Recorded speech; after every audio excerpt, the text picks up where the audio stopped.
How to cast Android phone to Vizio TV. Are you struggling to cast your Android phone to your Vizio TV? It is so frustrating when you just want to relax and watch your favorite show. You are not alone in this problem. The good news is that you can fix this issue yourself at home. This video will show you exactly how to do it. If you face any difficulty, please leave a comment. I will reply to you within 1 hour.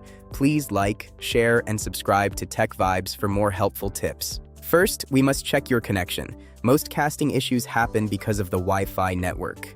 Your phone and your TV must be on the same Wi-Fi network. Check the name of the network on both devices right now. Make sure both devices use the same frequency. Use either 2.4 GHz or 5 GHz for both. Next, we will use the Vizio SmartCast feature. This is the built-in way to cast your screen. On your TV remote, press the menu button. Go to Settings, then go to System, then go to Cast.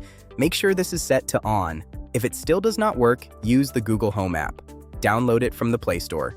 Open the app and find your Vizio TV in the list. Tap on it and select Cast My Screen.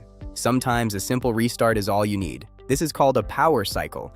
Unplug your Vizio TV from the wall. Wait for 60 seconds, then plug it back in. While the TV is off, restart your Android phone too. This clears out small bugs in the system. Check if your TV needs an update. Go to Settings, then go to System, then go to Check for Updates. Install any new software that is available. For uncommon issues, check your router settings. Ensure that AP isolation is turned off. This allows devices on the network to talk to each other. If nothing else works, you may need a factory reset, but try the other steps first. Most users find success with the Wi-Fi check or the Google Home app. You have got this. Your phone should now be casting perfectly to your Vizio TV. Enjoy your favorite shows.